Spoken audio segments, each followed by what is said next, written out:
Hello and welcome back to Politically Incorrect. I'm Tom Christiano. Well, tonight we have an outstanding panel of civic leaders to talk about many state and local issues. And with me tonight we have Mike Combs. How are you, Mike? Good. Glad to be here, Tom. Thank you.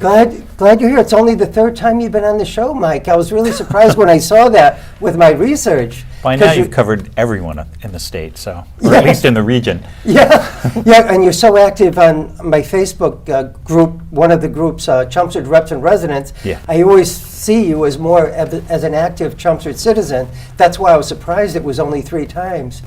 But you don't run for elective office too often. That's why I think, you're not like a selectman at the moment or school committee. I work to get the good people elected. Yes, right. And I just stay behind the scenes where I'm free to carp on things. Yes, yeah. And you are, as everyone probably knows, a progressive activist here in town. Mm-hmm. And you're also a member of the Democratic Town Committee. Yes. And so thanks for being here again, Mike. Thank you. And we have my good friend Cory Atkins here for the 14th time, Cory. 14th time. On this show, yeah, let alone the other shows. That Now, do I get royalties for this, or? I'll tell you, I'll give you a share of my royalties. All Okay. right. In fact, you had a show, you still do one, Yeah, in Concord, right? I do. What's yours called? your show? I think it's Conversations with Cory Atkins. That's nice. How about Conversations with Cory? That's Yeah. a nice alliteration, right? Would you say? Right. Conversations with Cory. Well, we'll have that here, but it'll just be on my show, Politically Incorrect. Well, now, I think I'm going to develop another one, too, to take statewide. Oh, good. And it's on cultural organizations throughout Massachusetts, because wonderful. we have so many treasures here. We do, and Chelmsford does.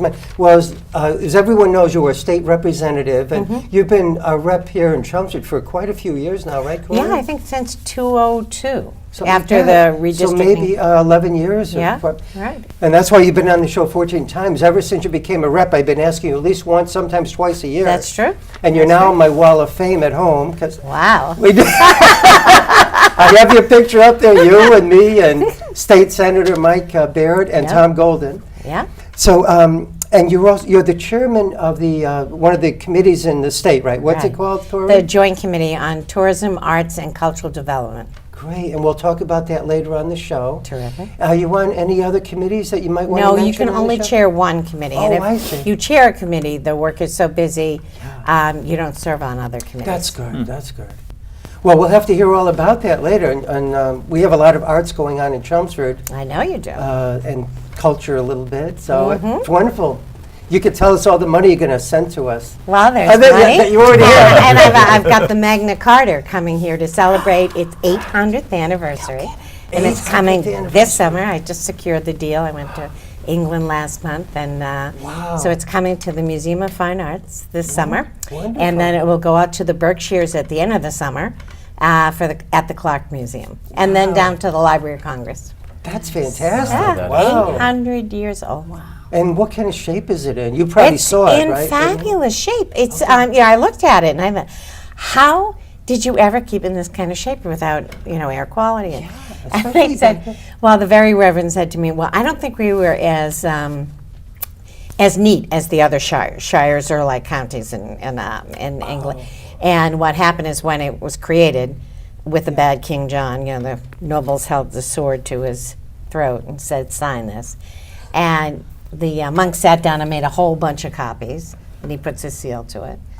And it sent out. There's only 4 copies left. 4 copies left. So they said in Lincoln, they said, we think we just threw ours in a drawer and forgot about it for 600 years. Oh, that's how it was preserved so well. That's twice as old as the country I live in. 600 years. Wow. This document, which is, embodies just the essence of all of our civil rights and the basis of our legal system. Wow, yes. That it was developed that long ago. What year was that signed, Cory? 1215. So it's going into its 800. Wow. Well, that's wonderful, Cory. You're getting to bring it in here to Massachusetts, and then it'll go to Congress, did you say? In Library of Washington, Congress, D.C.? yeah. Wonderful. If it's Well, open. thank you. If it's open, yeah, it better be. No more shutting down the government. Thanks, Cory. Thank you. And we have my friend Paul Haverty with us for the second time, Paul. Yes, So thanks, you're Tom. getting up there. Yeah, twice. Twice, yeah. But, well, you've just kind of become active in town last few years, right? But Yes. now you're an active member, a very good member, I'd say, of the Chelmsford Zoning Board of Appeals. Yep. Very knowledgeable. One reason is because you do that for a living in terms of you're an attorney, right? So you know all about development as an attorney. Correct. That's what I do. My day job is represent developers doing housing developments generally. Wonderful, wow. Yeah. Not quite as interesting as bringing the Magna Carta here to the United Yes, States. yeah. And you're also a town meeting representative here in Chelmsford, right? Correct. Paul? Yes. Yeah, we just finished the fall town meeting. Yes, Last thank night. God we finished that last night Yeah, the after marathon. 3 nights. 3 very It long goes nights. on and on now, and of course there's going to be a new rules committee that the town moderator is setting up, one representative from each precinct Yes, and it's very to interesting. come up with rules that everybody hopefully will agree with. But And you see, That's what I was vice chair of before. And oh, is that what we- you did as the rules? when Speaker DeLayer did more reform in, I think, the first 3 months of his office than had been happening for the past 25 years. Rules are very important. People have no idea, how intense that can be. Oh, you should see it at our town meeting. It's like, it's gotten a little unruly over the last few sessions. So yeah, I guess it's an that's why attempt to they rein called in. it rules. Exactly. makes it interesting though. Well, thanks, Paul, for being here. Any other committees that you're on in town? that I'm you also recommend? chairing the zoning bylaw review committee. Oh, wonderful. Yes. Wonderful. Well, thanks, Paul. We'll talk about what's going on in the Great. Zoning Board of Appeals during the show. Thanks, Paul. Thanks, and Paul. we have my good friend Christine Sharbrough with us again tonight for the second Yes. time See? also. That's this side. This side is Yeah, us, the, the number, the twos. second time. Yeah. Rookies. Exactly. It's wonderful. And you were on, I think, just about a year ago, last year for Yeah, the first yeah, time. yeah. And you did such a great job. Of course, I couldn't wait to invite you back on the show again. And as some people may know, but maybe not everybody, you work at the Chelmsford Library. And what, you're the head of Reader Services. I it says it am. right I even there. have my badge on Yeah, today. head of Reader Services. Should So have that a made my introduction easy. Yes, yes. So, and you've been doing that how long, Christine? Is it Just past a year. They hired me on 10, 11, 12. 10, 11, 12. And a how do you lucky like day. So that was easy to remember. That was Yeah, easy. 10, 11, 12. That was yeah. easy. That yes. anniversary is It going was to be an easy. auspicious day. Yeah? Yeah. And how do you like it so far, Oh, Christine? fabulous. I mean, I'm in a building full of books, and I get to talk to people about them all day. What? Yes. And read them What all could night. more- Yeah. I mean, what else could I possibly dream about? That's fantastic. And you help with a lot of the committees, too. I mean, not committees, but when you have a readers group, don't you gather with Yeah, them we have several book periodically? groups, groups, and I help run the Wednesday one, the Vicky Turcotte, and I kind of been swapping off. And Becky Herman, the library director, and I do Friday Fiction Quarterly, Oh, where we talk wonderful. about, I usually talk about the hidden gems, and she talks about what's new and hot. Really? So, On the hidden yeah. gem- Yeah, because you're such a prolific reader, I found out, and a very fast reader. Yeah, that's wonderful. You could read so many books in 1 year. Yeah. Versus, I just was on 60 Minutes or some show Sunday morning, I think, about dyslexia. Mm-hmm. Oh no, you know this new Malcolm Gladwell, the author, wrote Yes. the new book David Right. Quiet. I'm reading And that. he's writing about the benefits sometimes of having a problem like dyslexia. yeah. But there's somebody pretty famous who reads like 1 book a year because he has such a problem reading it. Oh, it's that lawyer, that famous lawyer Bose or whatever, who David was a Boyce. big David Boyce. David Boyce, yeah. So does He he doesn't- listen to book tapes? No, but he listens well. By having dyslexia, he became a better listener, he said, and therefore he became a better attorney. So when he's going through those, and I guess he has a great brain, though, too, to remember everything so well, and it's actually helped him. And that's what Malcolm Gladwell's book is about, how sometimes what we might be a deficiency is really a benefit in terms of helping us self-actualize, you might say. So anyway, I got off on that because you told me the other day you're such a great fast reader. You didn't Yeah. say great, but fast. We had breakfast at the volunteer lunch Yeah. brunch yeah. at the library this past Sunday, Sunday, yeah. which was nice. Yeah. That was great. We had, 60 or 80 people there or something? Yeah, it was very well attended. Very nice. Yeah. Yeah. Well, any other committees or anything else you want to mention in the introduction, Christine? Only in my other life, boy, I am so glad to be sitting across from you. I am. I work part-time as an archivist down at the Cyrus Dallin Art Museum in Arlington. Wow. So when you were talking about Yeah. the cultural treasures that we have, I've been with them almost 10 years. Oh, and wow. so we're very vested in, I've been down there for a long time, and we're very vested in getting the word out about him. And, you know, part of you're talking about disabilities that make you work better. I read so widely because I refuse to specialize in anything. Which is So wonderful. I love it all, I want it all, I read it all, or I try. Yes, and you majored in art history, right? One My, of your my majors. undergrad was art history and law because I had wanted to become an attorney, and I went and took the LSAT, and then figured with 5 kids that was just not You happening. probably made Yes, the smart yeah. decision. You made a very, you made a very smart decision. We need another attorney. We need a hole in it. Hold on. Another one. Do you want more? No, I don't need the competition. right. Yeah, Christine and I, because we both love art. Now, you have this group on Facebook called Chelmsford Arts, actually. Yes. You may want to join. I don't know if Yeah. you may be on it, but so Christine and I, we know a lot about how artists of the past or whatever. And I love talking to Christine because whenever I mention an artist, she knows that particular artist because she studied art history so Yeah, much. and it's just such a fascinating field. Yes, And you know, thank goodness for the impacted art history programs for masters. That's how I ended up with my library degree. Really wonderful. Yeah, I applied. I wanted to be an art historian, and to an extent, I am, but not in the PhD category or But masters. I'm glad you're a librarian, though. Working Yeah. at our library, I think you're doing a fabulous job. thank and you. You're always so friendly, too. Whenever I go into the library, Christine gives me a big hello, as do just about all the Yeah. I was employees Say, is there but- anybody who's not friendly to you? Anyone? Well, you know, they just had I don't a know, thank you, Mike. I a don't segment on NPR, I think it was this week, that if you wanted to prepare for disasters like Sandy, don't put so much money into the infrastructure as much, or these big centers for people to go to. Invest in libraries because people are comfortable there. They're in their neighborhoods. They know who's there. They will go to a library in a dangerous situation Yes, where they won't go. And his whole investment, you know, was to talk about things that we work on all the time, like people in their own community and the people that they would trust, so that you would know if Mrs. So-and-so wasn't there, and she would respond to you. Yes. You know, rather than a fireman she doesn't know or somebody Yes, at the door.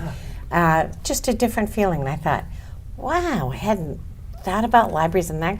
I think of them as the guardians of democracy. Yep. Because the most democratic institution we have are libraries. Yeah, and we do notice as librarians, if regular patrons don't come in for a while, we think, oh, what happened to that person? I hope they're okay, you know, and you know, and they are. That's the one thing that did surprise me about library school is what an incredibly activist side I have, which is why I chose public librarianship as opposed to academic librarianship, and I was the only one in my graduating class that wasn't hoping for an academic library job. Really? Yeah. Oh, I love the public library. Yeah, It's like a different me job every day. Yeah, it's wonderful. I'm And sure. different people come in every And day. in the to- Patriot Act, librarians in Carlisle would destroy the records after people took out books because the Patriot Act authorized federal officials to go into a library, and she would not be able to report to anybody that she'd been approached and asked for your library Really? records and what you were taking out. So they were just burning them. Really? Yep. In Carlisle? Yes. They weren't telling anybody And are they what still- anybody took out for a book. And there Are wasn't they any still provision doing that? requiring them to Huh? actually keep those records? It's just if they No, had them, they had to Patriot share them? missed that little. Are But they can still you doing- imagine somebody being able to go and take, you know? Yeah. Are they still doing that in I Carlisle, don't by the way? think, It's all electronic now, isn't it? It's much? pretty much. Yeah, it is. And in NSA's already got it Chelmsford- anyhow. Yeah, and in Chelmsford, you do have the option of keeping what you read on your account or not, but you have to opt in to keep that. Oh, I And I see. personally opt in because I read so many books between, I mean, they'd find me, I'm all over Goodreads anyway, reviewing Right. stuff, and I review for Library Journal. And I have my new column. Yes? So, I can You've see left that footprints in someday. the sand everywhere. yeah, it's just done. If you put my name in Google, it's over. Yeah. You know, they'll find me no matter where I go. Right. So, I have to see your new column someday, you know, if I November can. 15th. Oh, that's the first Comes out time? in Library Great, Journal, great. yeah. In the Library Journal, Very Christine's nice. new Yeah. column. Yeah, I've been Well, thanks. Wow. Well, Cory, maybe could you tell us a little bit more about your committee on tourism and culture? Well, I feel like I've died and gone to political heaven. I really Oh, do. that's wonderful. And this is after 40 years in politics, so this is the best assignment I have ever had. First of all, tourism and arts and culture is our third largest revenue generator in the states, in this state. And so it brings in, we have our innovative economy with our biotech and high tech and everything. But we also have a very vibrant and actually, I think at the end of the day, more stable creative economy. Libraries come under me. But the tourism aspects, all of our museums, our parks, I mean, everywhere I go in Massachusetts, and I've been all over the world, but I have never seen the amount of assets that we have here. Wow. And so I'm in charge of the creative economy now, and that's jobs on Main Street. That's fantastic. And so everything we can do to create, we bring in about $17 billion worth of economic activity and and support over 125,000 jobs. Really? And they're jobs everywhere.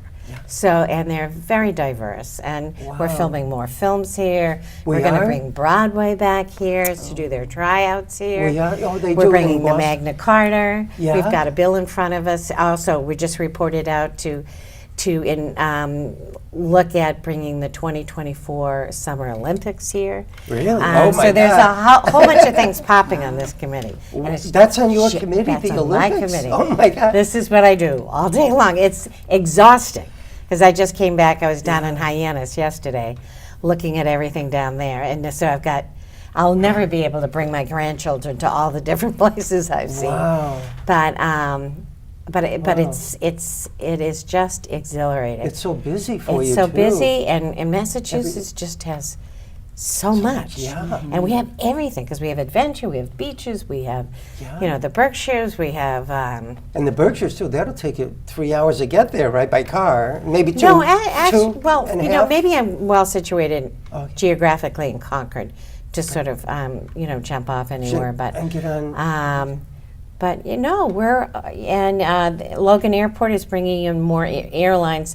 The more direct flights we have from countries, the better we can build those markets. Yeah. International visitors spend more money and stay longer. They stay 2 or 3 weeks. We're not good vacationers and travelers like a lot of countries are. So I'm trying to become one. Wonderful. That's fantastic. Yeah, it's a lot of fun. It's a lot of fun. There's so much going on. And my district is so rich with arts organizations, historic organizations. Concord. I was just at the North Bridge about a week or two ago taking photos, and there were all kinds of tour buses with their people coming in. Right. And I love listening to the tour directors give them all the history. And I'm thinking, geez, I bike or drive down the street all the time. It's like commonplace, down Monument Road where you used to live, that beautiful Street, road in Concord. Well, I'm only a block from the bridge now. Oh, you only block right. from there? Oh, wow. Nice. So do you ever see? Yeah, we go walking there all the time. My daughter and her family are living with me while they build a house. Oh, nice. So not only do I have this fabulous committee at work, I have my 9-month-old grandson living with me. I'm going to get so many wrinkles from smiling all day. Oh, that's wonderful. Wow. So I've been having a great time. How many grandchildren do you have? I have 3. 3, wonderful. Wow. Okay. And he's the young. He's 9 months old? Yeah. Wonderful. He can read already. So he has a library card? He looks like he's reading. Really, just knows the it starts. I tell everybody, it starts it early. Does. If you always read to them, always. They just love it. And now they're doing the iPad thing, aren't they? Well, I have a company. It's interesting that you mentioned that, and this is fascinating in your regards to in Concord that has created what they call a tablet, and I'm trying to show my colleagues in Boston because they want to do free pilots in urban schools, but they're for 3 years old to 11 years old. And on the tablet, which is a smaller iPad, you can read books, you get all kinds of books, music, parents, it does have internet interface so that you can, a parent and a teacher can be on the same page that the kid's doing the workbook page on. Wow. So that they can have that kind of communication of the kids' work. Wow. And yet you can hold it up like this and drop it on the floor because they worked with Fisher Price. That's fantastic.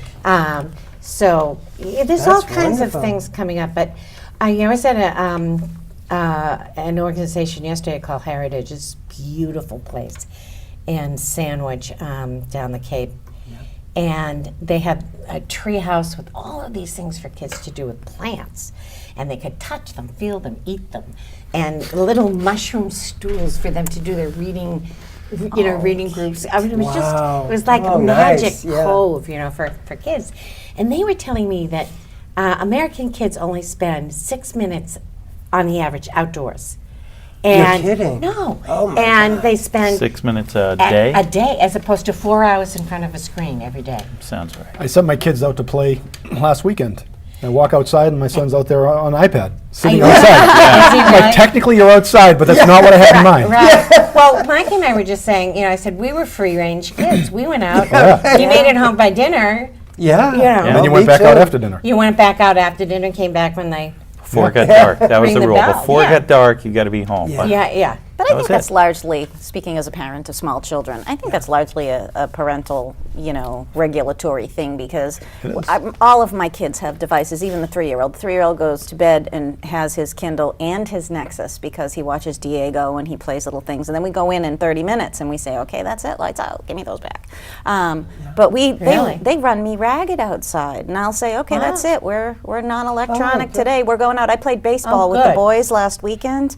Oh, I had Tylenol for 3 days afterwards. I was like, but they So now you kill don't me. read to the 3-year-old, but your 3-year-old reads to themselves on a. Oh, I read to them. We have Yeah. story time, and my 11-year-old is like, uh-oh, here she comes with the bag of books again. But, they love it because they remember things, and we do songs, and that's so much part of the early children's literacy that we do at the library is, You're talking reading about and reading to them or playing having and the singing. Kindle and, in bed?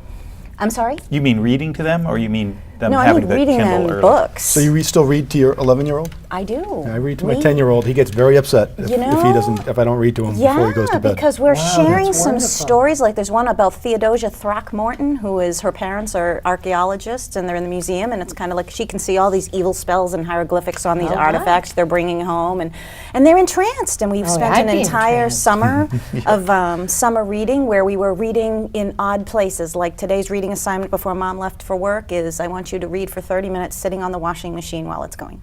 Or outside in the front yard on the big rock that we have, or Nice. on the stairs with your feet on the stairs, laying with your back on the ground, so that there were places that they could go that they would do that, and and it's been awesome because my 8-year-old son actually just would not read, and I'm That'd be sorry, but frustrating. I am a Captain Underpants fan because Captain Underpants is what made my son read. It's a graphic novel for those of you that don't know.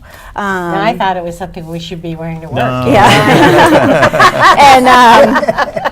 And we had a great speaker at the library not too long ago, Michael Sullivan. He wrote the books on bringing books to boys, and Yeah. he has a great website, which I is can't good to remember off know. the top of my head. And he is saying that they get just as much out of audiobooks and graphic novels as they do out of regular reading, and that you should be Really? encouraging that That's because good to what know. they can't intuit from the words, they can look at the pictures and see. And that if you have 30 minutes of reading a book, it's the same as 30 minutes of listening to it, which I did not know. That's very interesting. fascinating. Yeah. Because what I see my 9-month-old grandson doing is we'll say, there was when they were working on tails and what tails do and feel like and stuff. And we'll say, well, this is the tail that does that. He looks, and this is the tail that does that, and he looks. And so that's when I came up with the joke that he's reading. But his little hands are there, and he just loves it. I mean, but it's nice to know if they're looking at the pictures. Because I would say to the poor man who can only read one book a day, Oh, yeah. my problem is I read too much stuff. Yeah. And I can't even remember where I read things anymore. But Michael Gladwell, for example, Malcolm, I read all of his Yeah, books. he's a great writer. Very interesting, all his books for some reason. Everybody in my family is dyslexic, so I've lived Oh, through that. so you And should Chester, they should Chester read that was book like an encyclopedia to me because he didn't learn how to read.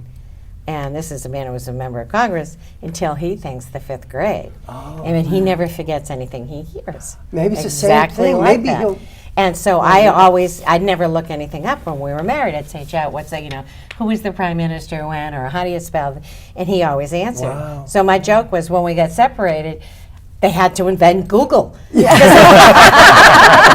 I would have a place to go to look things up. Wow. Well, thank We you. had a Thanks. funny transition in my house. These days, I much prefer to read on my Kindle because I just don't like the weight of a 400-page book. It's just too much to carry around. It's thick, Right.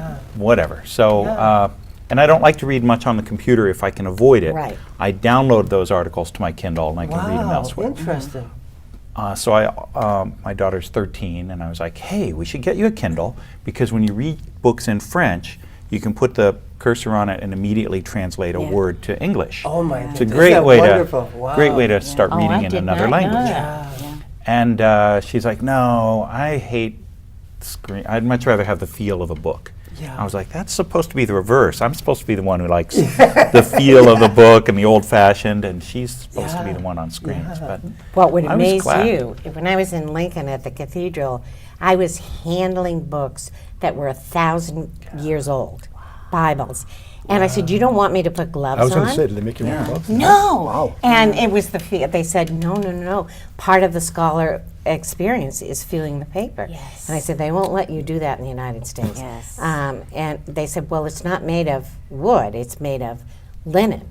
And it's the quality of the paper that determines whether or not it'll deteriorate. Yes. And I didn't know, because I was like, I had a visceral reaction. I can't touch that. If I destroy it, it's 1,000 years old. That's the way I feel about little kids. I can't touch those, don't break them.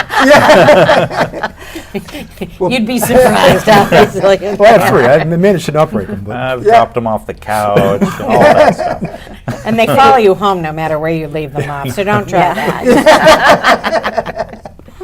Well, Paulie, since you're a member of the Zoning Board of Appeals, I wonder if you could tell us what's going on over there now in the Chelmsford Board of Appeals? well, the biggest thing obviously is the Mill Road 40B that's coming in next week. We're going Next to be week, opening yeah. the initial hearing. It's what, a Thursday night, isn't it? You have your Correct. meetings on Thursday. What is it, November 7th or something? Yes. 7th? Yes, and, So, and luckily for me, I guess, I'll be chairing that meeting. Why is so, that? So I'm told. Where's John Blake? John Blake has been out for a few months now. Oh, he has an illness of some Yes, sort? and Are you vice chair? No, vice chair is Len, and he is. I guess he's got a conflict he can't do. So you're So going to be unfortunately, chairing that meeting? I'm Oh, good secretary of the luck. board, so I'm third in line and Yeah. What's your position on the board? secretary. Secretary, I see, so you're third in line. Third in line. So do the abutters or the people on Mill Road, do they know about this meeting yet? Or some I'm sure they do. I mean, Good. they've been pretty well informed throughout the process. Yeah, You know, as you're aware, it started off with a notice to the Board of Selectmen for their input Yes, to the yeah. subsidizing agency, which is Mass Housing. That was a very well-attended meeting of the Board of Selectmen. A lot of input was given by the neighborhood. Yes, yeah. That led to a joint meeting between the Board of Appeals, the Selectmen, and the Housing Advisory Board. Not specifically on that project, because it's not something the Board of Appeals can be discussing before the application was filed. Yes. But what it was really a discussion of procedures. As you know, Chelmsford has a certified affordable housing plan production plan, which gives the town, the right to deny a project, during the time in which we are certified, which is a 1-year period.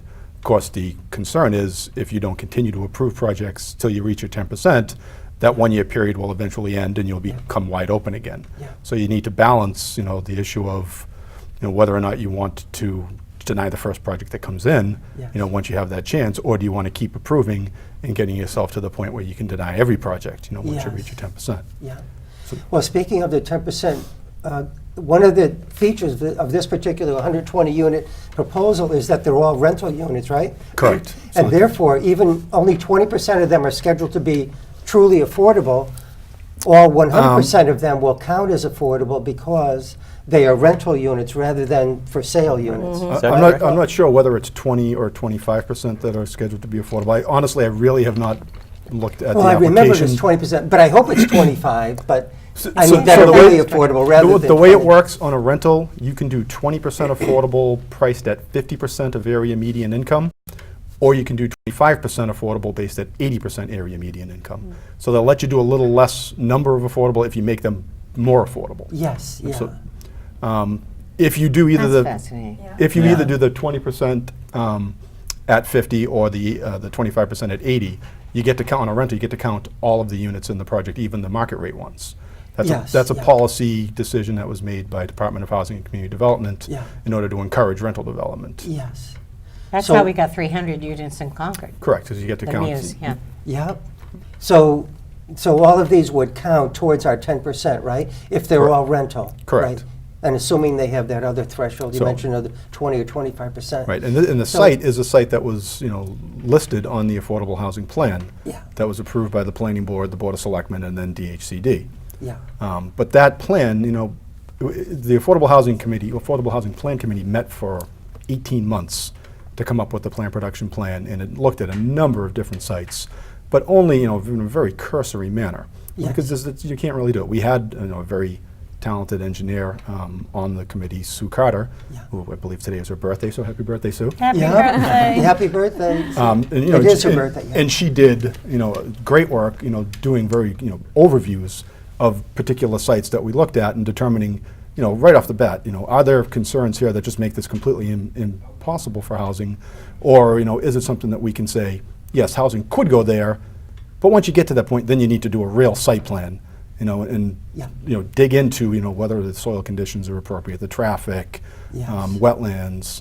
That's the sort of thing that now has to be done in front of the Board of Appeals. Yeah. So just because this site is listed Yes. on the plan production plan doesn't mean that it's necessarily the right spot. Yeah. It's just sort of gives you an indication that, this is potentially the right spot.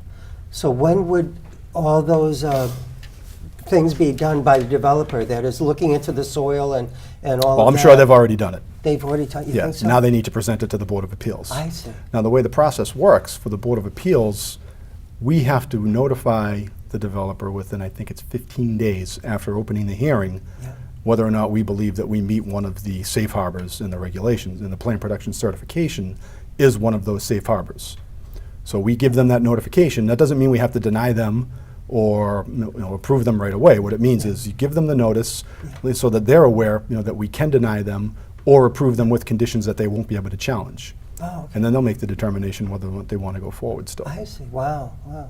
Does anybody else have any comments, questions for Paul about 40Bs? Or Paul knows all about them, I know, because we had something that was televised, about 6 months ago, and something about, might have been this Mill Road thing that I was watching on TV. And Paul was the most knowledgeable one there, I think. He was Well, like I very said, that's what I do. knowledgeable about the I do yeah. trainings for that. I just did a training out in Fitchburg 2 weeks ago for local Board of Appeals members. Oh. Had one from Lunenburg, another one from Lancaster, someone from out in Athol. Oh, wow. Well, that's fascinating. Well, I'm trying to get people who work on 40B to think outside of the box here, because I think the building part, we have a lot of housing stock in Massachusetts. What we have is a demographic problem. Have a lot of houses like the one I was formerly living in, had 5 people in it, and then it had 1. True. And Newton did this, and I've been trying to persuade Concord selectmen to think about zoning in different ways. And depending on the energy prices, they get more interest if it's expensive. But a lot of the big old houses that have elderly people in them now, or seniors in them now, only have a couple of people living there, and they once had big families. But to turn those houses into condos, where you'd get smart growth, you're right near town, with a lot of stores. We have 2 train stations, that you could get a bigger bump without straining infrastructure, which we have problems with in different communities. And that's really the key issue, is the infrastructure. You Right. don't want to be introducing new infrastructure if you can avoid it. Right. And or towns with lack of infrastructure, like Carlisle, all the 1 precinct towns that are all up and down. 495, which has a lot of ledge, so getting to water is a problem. So I'm trying to come up with other creative solutions other than building, because we have a lot of stock. We're Well, going to be in fact, town meeting last night just passed a new overlay zoning bylaw that would allow for a small amount of housing above commercial yes, within certain areas. Yes, yeah, above stores. And it's an In incentive to downtown. really. That's what they call smart growth. Right, and the Yeah, that's purpose. terrific. And the Yeah. purpose of that zoning bylaw is really to provide incentive to the building owners to improve their buildings and make them Right. more, Right. physically attractive. Right. Yes. Increase their Wonderful. value so that the town takes in more taxes. Yeah. Right. But you're not sending infrastructure out there. You don't have to Right, put in new it's all there. roads, And new sewer you lines. can live there without a car, because you can walk downtown, Right. go shopping. You know, Right. if you're in Concord, you can go another block, you're on the train to Boston. You know, it's just This is part of how you get Right. downtowns that are fun to walk in and live communities in. that are See fun to their vibrant, people that know vibrant, each yeah. other. Yes, Yeah. wonderful. So Christine, the town is about to embark on a new one book program this year. What do we have for the one book? Well, this year we have The Art Forger, and it's been so popular that I couldn't find a copy to bring with me, so I had to print out the cover. But the premise of the book is that a young artist trying to make it in Boston in the art scene is kind of given this Faustian deal by a nefarious art gallery owner that if she makes a forgery of this Degas, he will give her in exchange her own art show. And what happens is once she has the Degas, she begins to realize through looking at it and examining it that it in fact might also be a forgery. And it's important to note that the Degas that she's given is one that was stolen from the Gardner Museum. And the thing that's funny about that is I did a little bit of research on the theft of the Gardner Museum, and there are no paintings that were stolen from Degas. There were other paintings, Manet and others. This is the FBI poster, and they're all kind of watercolors and pen and ink drawings. But we are having the head of the director of security at the Isabella Stewart Gardner Museum come November 8th to talk about art theft and the art heist. In the morning, right? 10 Yep, 10 in the morning? November 8th at 10 a.m. in the meeting room. So Nice. I'll be there. I am beside myself with excitement. Yeah, that'd be a Was he great the head of program. security when the paintings were stolen? You know, I am not sure if he was. Or is that guy on the bread line now? Yeah, I know, right? Yeah, I mean, it's just, and they've never recovered them, and now I believe that the statute of limitations has expired on prosecuting the people that stole them, and now Really? they're kind of like, please just bring them back.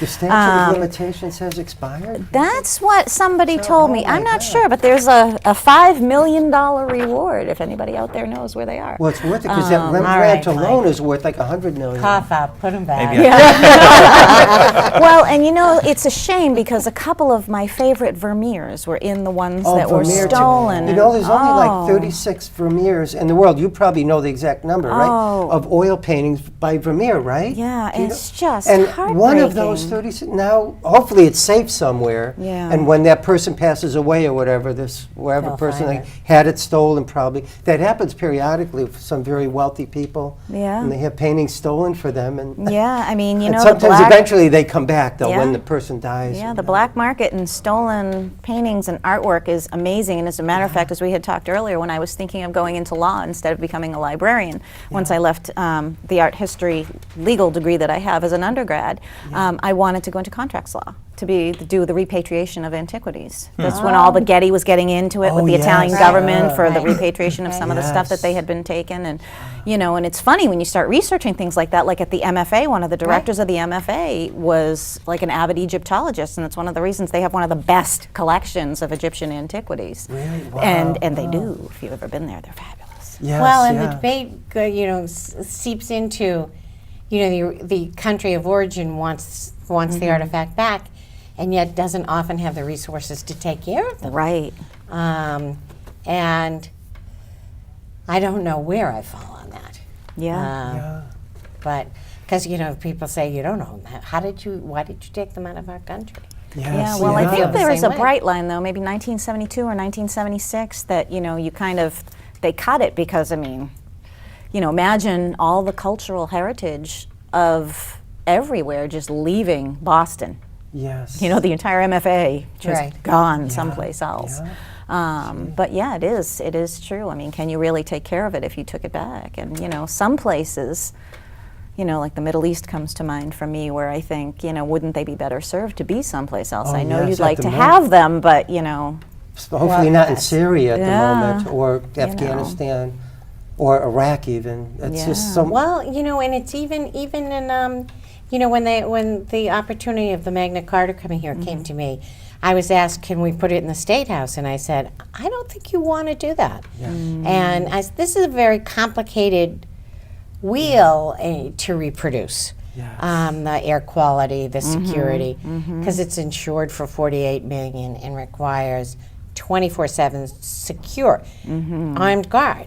And I said, we can't do that in this building. So I went to the MFA, and they said they could. Oh, good. Oh, and they are with their Museums, that's what they do. Yeah. Yeah, So hopefully they they can have- transport something that's Yeah. really, Yes. that's what they do. They're equipped to do it. And I Wonderful. thought, why would we could not do that? Yes, yeah. Well, this is going to be a great program, and the author is going to be speaking here in Chelmsford, right, next year. yes, Which, the author of The Art Forger. yes, and we are month. depending No, on no, her. that's That's don't the Gardner Museum. that's the Gardner Museum Guard. person, security Oh, person. Security. the author's next. But Yeah, the author's gotcha. coming in the. They Yeah. usually come about in the springtime. or Yeah, we're something. going to work with her to see when she's available, Yeah. and Hopefully you could come, Cory, yeah. given you're the I want to come, chairperson yeah, of I know, tourism and the arts I- and this is- culture. Yeah, and we'll do You'll kind love of a this. wine, Of art, course, and I'll cheese remember to reception send you and- emails yeah. too, and That's all right. Christine's not getting out of here without. yeah, yeah. and I would be upset about this. Why?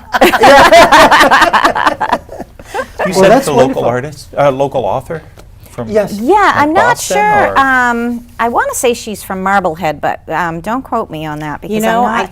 think I remember reading this review. Yeah, and- but I think you're right. That's, I think, because I try to remember local. Yeah. Well, and- thank you. Sorry. Oh, no, all that's going to be that's fascinating. And another fascinating topic we have in Massachusetts and the country is the minimum wage. That's kind of an issue in the country right now because a lot of people, understandably, are protesting about fast food workers and people at Walmart and what they get paid, sometimes a minimum wage without benefits. So I wondered if we could talk about minimum wage. We have a state representative here tonight. We have a progressive activist here tonight. And I know they're both interested in the minimum wage Absolutely. issue. Yeah. So before we, if I could just quickly introduce it with a couple of quick facts. Sure. And I found out what we had, and maybe still have in Massachusetts, is an $8 minimum wage. A lot of companies probably don't pay anywhere near, they pay a lot more than that, hopefully. But anyway, I think that's what it is officially in Massachusetts, okay, $8. The highest in the country is in Washington State, the highest minimum wage at $9.19 per hour. The highest in New England is in Vermont at $8.60 an hour. So they're, even Vermont's ahead of Massachusetts here. But I know as far as the country goes, California recently passed a new law to increase the minimum wage, but I don't think it's taken effect yet. So theirs will come up, but it still won't be very much, more than $9 or $10 an hour. I want to mention that, but I also want to mention, since about 1968, you know, the real value of the minimum wage has dropped 25% since 1968. So that means inflation adjusted, we're paying people at minimum wage level 25% less than we did in 1968. Is there a good reason for that? None that I see. And has productivity increased since 1968? Yes, we've had much higher productivity then. So this is very significant, I think, that we're, for some reason, treating our lower income people in a very disrespectful way, I think, and 25% less. Quickly, if I just want to mention, minimum wage today, if it had grown the same rate as productivity has grown since since 1979, the minimum wage would be $19.70 an hour if we looked at the growth in productivity since 1979. And finally, if Massachusetts minimum wage has grown the same rate as CEO compensation since 1989, it would be $18.42 an hour. So what does that mean? All these CEOs and a lot of high-level people are making huge raises since the 80s. And why are we leaving our lower wage people behind? So Cory, could you update us as to what's going on? Here's another fact. I was talking to a conservative member of parliament when I was in London. Yeah. Conservative. Yeah. They were proposing, the conservatives, a London living wage at the equivalent of $14 an hour. Wow. Yes. I wanted to hug him in public. You know, say, "You're a conservative." You know, so you can imagine what that would. Mike knows because we've worked shoulder to shoulder on so many issues together. But it is a scandal that that's what we pay. Yes, I have never paid anybody. You know, babysitters in Concord get minimum $15 an hour. Minimum. Yeah. babysitters. This is when you walk Yeah, into Christine was telling into me, a yeah. home and the kids are in bed. I thought of it. Well, I thought, you know, because I'm a state worker, this could be a second career for me. I don't get paid much more as a state rep. So, that's a joke, obviously. Yeah, But it's it's not a high salary by any means. Yeah. And you know, all the stats will show. You know, and if we had just kept up with that Yes, wage, yeah. first of all, deference to the former Vice President Hubert Humphrey. Yeah. He spent his political career. Yeah. I mean, when I think of the things that people were vilified for, fighting for minimum wage, fighting for health care for everybody, all of a sudden you're the devil incarnate. Right. You know, it's just, but these are things. So what's happening in the state, Cory? Excuse me. We do have a bill in co- front of us, and I think What is it? Oh, it never has a hard time getting passed when we do it. It has a hard time coming to the floor, getting through the committee process. And I think that's a function of leadership waiting for the right time. Oh, really? I don't. Isn't it going to happen now, though, this Yeah, time? we're going to take up minimum Maybe wage. get it to, what, at least $9 or something? I'm not sure it's okay. never what I think it should be. So, Yeah. Well, because me I think either. if we're talking But- anything under $10 an hour, we're not talking. Yeah. And a lot of Because those look people. at that 25%. That fact alone. It's not even that though, Tom. You know, I come from a family where it was blue collar, and a lot of people worked two jobs. Yep. But if you read, and I forget, you might remember her name, Barbara somebody, and she wrote Nickel and Dime to Death, and she wrote, and she tried to live Yes. entry level work Yeah. around the country. You know, she's a journalist, and she did this very year-long study.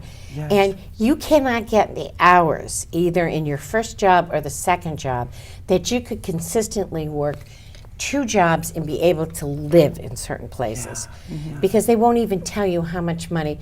The Crittenton Union, which is a union of women, Crittenton's Women's Union, wants to be able to tell people in Massachusetts just how much it would cost for you to have a car, live, and have basic, food and shelter kinds of issues in Massachusetts. And we won't even give those figures out. Wow. So you could be trying to work 2 jobs, 3 jobs, not make it, and be blaming yourself every day. Yes. Feeling like a loser every day. And it's not your fault. You will Yes. never catch up with this. Some of them work so hard. I mean, I don't go to fast food places very often, but when I do go in, I see these people always on their feet, working fast. I never see them sitting in a stool in the corner reading the No, paper, yeah, hanging right. around. No. Sometimes these minimum wage people work a lot harder than people in offices sometimes, and they're making a lot more money. And they'll work a couple of jobs because Yeah. nobody wants to give their minimum wage employees enough hours, 40 hours, and get them benefits. Benefits. Yes. Right. So then you're 30 hours here and you're 20 hours there. Yeah. Yeah. And you're still falling behind. And without benefits like health care very often and things like that, and you health work- insurance. If you work, if you manage to get 40 hours, maybe between 2 jobs, 40 hours at $8 an hour, you're bringing home about $1,300 a month. The rent in Lowell, the median rent, is $900. Yes, could you imagine? You still got to And that's make true. car insurance and Yeah. school And, bus and passes, food, even just food and groceries. shelter. Well, your shelter, it's, And- I know it's Right, impossible. right. And Well, in, plus you've and in got the heat, winter, you know. yeah. The heat, Well, the electricity. and yeah. we just passed $20 million in a supplementary budget to pick up the heating costs because the feds were shut down. And but we haven't had a cold days yet. People are scared. They are just downright scared because they said to the speaker, "I'm picking this up in my district. I don't get these kinds of requests that often in my Yes, district." yeah. And so we're feeling this everywhere from people. Yes. So Oh my imagine you're God. working, you're doing what you should be doing in America, working hard, Yeah. and it's impossible to actually earn a living because Not you can't make only the is it rent. impossible, but here's the false economy here too. Yeah. We, the taxpayers, are paying to subsidize that person because they'll get fuel assistance, they'll get benefits in health care and things like that. So not only are we doing that, But we're subsidizing the guy that's getting millions and millions as a CEO because he doesn't have to pay his employers what they're worth and what they need to make a living wage. Right. Yes. You know, and all they focus on is the poor guy, you know, who's getting health care benefit or something. Yeah. You know, he's the bad guy here. No, he's not. The bad guy is the guy who's making $16 million. Yes. You know, there's only 24 hours in a day. Yeah. You cannot work. You know how much? You know, I think the CEO of McDonald's last year made $31 million. Stop it. And then they're crying about paying somebody $9 an hour? I know. Yeah. It's crazy, you know? I mean, it's In Japan, they have a ratio that the person who makes the least in an organization has to work within a certain formula. The person that makes the most and the least are tied together in a formula. Yeah. And back in the 60s and 70s, it was much terrific. closer. Like the CEOs made like 300 times more than the minimum wage person. Now it's like thousands I and know, thousands. yeah. And they seem to want more and more. I mean, and I like, A well, car, don't a get me- plane, healthcare Yeah, it's forever, fine. But, you know, once you reach a certain point, you should, and at every level, you should be concerned about our fellow citizens, our fellow human beings. Well, that How are they? that's a philosophy that a lot of us think, but a lot of other people don't. They Well- say this is business. Well, it's not business if the taxpayers who have nothing to do with you have to shoulder the expense of that. Yes. Right. And There's not only two- that, but I'm sorry. I just want to say there's two efforts to raise the minimum wage. There's the process going on in the legislature, but there's also an organization, Raise Up Massachusetts, which is out gathering signatures to put this on the as a ballot initiative. Oh, good, good. And their proposal is an $11 an hour minimum wage, Good. which would be phased in over a couple of years. But the most important part of it is that after that, minimum wage would be indexed to this consumer Inflation rate, price yeah, index, yeah, great. so that you don't fall behind through no like, fault look of at your what own. happened when it's not indexed, 25% lower than when I was a 25%, kid, you right. know? Yeah, yeah. Geez, it's A buck and a what- quarter when I was a kid. Yeah, me too. I remember working at Kitty Shoes when I was in high school, Right. $1.25 an Dollar and hour. a quarter an hour. And sometimes they give you a 1% commission for the shoes you sold, which amounted to probably 10 cents a week, you know? Right. I watched But it was- Flags of Our Fathers. The guys come back from Iwo Jima and they're kind of battle scarred and trying to fit back into society. And one of the guys, one of the heroes, right, who helps raise that flag and take that hill. There in the epilogue, they said he went back and he worked as a janitor and he raised a family of 4 kids and how he was successful. And I thought, You couldn't you do that. can't do that now. I We've know. made it so that if you're a janitor, people are like, why are you on food stamps? Yes, Because yes. we don't pay those people. And it's degrading. You know, Yeah, that, oh, it you know, is. they're there with a EBT card. Yeah. And so we have vets coming back from Iraq and Afghanistan who are now in the same position. Yes, some of them can't find a job anywhere. It's terrible. No, I know. And And they they've don't- sacrificed for the country. Many of them have been injured or whatever, and all, I think, have had psychological, but if they saw a friend killed or whatever, and we can't even give them a decent job when they come I know, back. I know. It's terrible. These aren't just, like we're saying, veterans. These aren't 16-year-olds getting their first job. Yeah. 1 in 5 people are working at minimum wage in Massachusetts. 277,000 families, 250,000 families, will be helped by raising the minimum wage. Yes. This is And not 20 your the after-school average- job. Yeah, and the average age of a fast food worker now is 28. It's not all teenagers now anymore. Yeah. Well, plus it And would but- shift the burden back onto the corporations. Yeah. Why are we, as taxpayers, picking up Right, their exactly. share of paying somebody a wage? That's right. We are paying it. You should hear 'Cause we Bill pick it Maher up, if you yeah. don't watch his show on HBO. He just talked about it last week. Had a great segment Right. about it at the end about the minimum wage and how we are not paying them adequately. And it's fantastic. But I wonder if we could have one other quick issue before we end the show. It's if you don't mind, Cory. Can I add one point to this? I want to say, if we raise the minimum wage, the EPI projects we'll add 4,500 jobs. Yes. That raising the wage means more people More spending people They have Money, money, not and they less, spend the money, right, rather than right, the rich who right. put in gold Right, or whatever right. in the drawer somewhere. I don't know what they do. Quickly, Cory, I was just reading, Cory, that one of the issues that may come up has to do with animal welfare. Right. You may have seen the cover of the Boston Herald. Today? Yeah, I think missed it today. It today, was the online. cover, It was yeah. about that poor dog that was tortured. Oh, yes. And so You know, I work with dogs. I help train Yes, animals yeah. for the disabled and for combat vets. Yeah. So I read that we might be coming up with like we have a sex offender registry. Maybe Right. we might try to come up with a registry of animal abusers, things like that.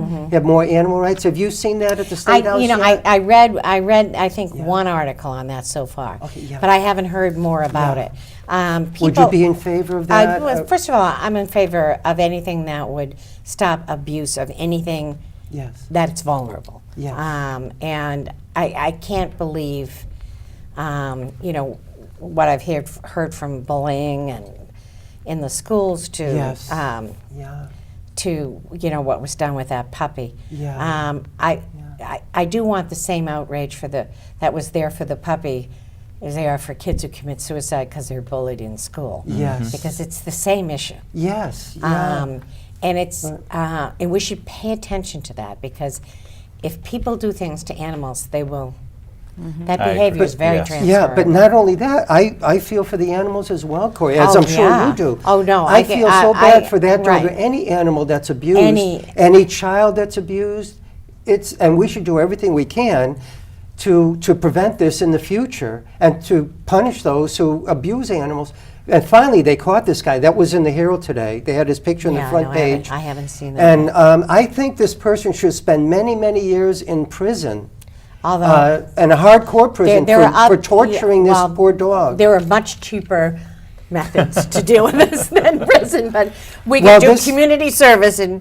Well, and, I think he deserves, personally, I think he I deserves think he did a prison in a terrible thing. hardcore prison. Yeah, I Those think. are for what scary he did people, to this though, 'cause dog. They As are Cory was scary saying, people. They are abuse scary of an animal transfers to Oh, yeah, being but not only that, but, dangerous but to notwithstanding that, even if it didn't, you're going to abuse this Even if poor it didn't. dog who has a high level of consciousness, can feel yeah. pain. Cats can feel pain. That's a thing. It's not like, oh, it's just an inanimate object. Right. So I Right. think Any it's a terrible sentient thing. being, any Any sentient sentient being. being. So It's anyway, I very- hope he gets sent away for many years, this guy. Apparently he's an illegal Polish immigrant. That's what I read today. So he's in the country illegally in the first We place. don't have any illegal immigrants from Europe. We only have them from where? South America. Well, read the Herald. No, I'm I know you're being facetious. facetious, but Because nobody complained about the illegal Irish immigrants He when gets we to have be- a lot of people. undocumented. yeah, yeah. Right. Well, it was a terrible So I don't think situation. he'll be in our prison system Yeah. if he's in the. Okay, and you mentioned bullying. Any thoughts about what's going on with the bullying now? Because with I hear the- that it's not effective. That's what the headlines. I haven't had a chance to go in What's depth not in effective? the bullying program that the Oh, okay. legislature voted on to be implemented in the schools. Yeah. I don't know if you saw that recent case. Was it in Somerville? Calif- it the was one a in- 14-year-old. It was two girls Oh, right. with Was a it Cal- 12-year-old girl, and she committed Oh, suicide. yes, yeah. It might have been Florida. It was And in- yeah, one it of was one of the terrible. girls was not didn't feel bad. Good. I'm glad. Oh, she yeah, committed I'm suicide. following the And her case, parents yes. said, I think it's not my kid. My kids. And I was stunned. Yes, I was just yeah. the sheriff arrested the girl. That's how it made Yeah, news. yeah. And I think the sheriff behaved appropriately. Yes. I mean, it yeah. was just. These are girls that were telling this other girl to kill herself. Right, you can't- You have no friends, everybody hates you, that kind Right. of thing. You know what this young girl did? I guess she dated one of the girl's boyfriends at one I know, this point. boyfriend and that's is so what happened. vicious, yeah. Yeah. And with the internet now, I guess it's different than when I was young, that now it's like it's not gonna never constant. be. We need to almost take like steps 24 before the hours. police are involved. Right. This Yeah. Way whole before. thing, I mean, we had an incident here in Right. Chelmsford, Yes. and it's kind of hushed up. Yeah. Nobody talks about it, Yeah. and the excuse is, oh, we're waiting for the police. Yeah. Well, that the alleged victim and the alleged perpetrator of a sexual crime shouldn't be in the same bus, Yeah. athletic teams, classes, lunchrooms. You're right. Yeah. And there really ought to be more victim there, separation. That's what my stalking Well, bill addressed. we have to kind of end Oh, it. okay. Oh, I'm sorry. But yeah. But I'm sorry, we have to end the show. Thank you very much, Mike Combs, for being here again. My pleasure. Thank you very much, State Representative Cory Atkins. I look forward to seeing you at many of our programs having to do with the arts right here in Chelmsford. Yes. Thank you. Well, I and Christine will keep you posted on that. Thank you, Cory. Ah. What's it, the 14th time in the show, so Next time will be the 15th. 15th. All right, I'm thank getting you. pointers from you so I can come back. Yeah, and thank you, Christine Sharbrough. You're doing a great job at the library. Thank you. And you always do a great job on the show. Thank you. And I'm looking forward to seeing you at the library again. Yeah. So I'll be talking to you soon. Okay. And thank you, our great camera people, George and Azora and Vilu, and our director, Pete Padula. If you have any comments, please send me an email at tcristiano@comcast.net. Ciao.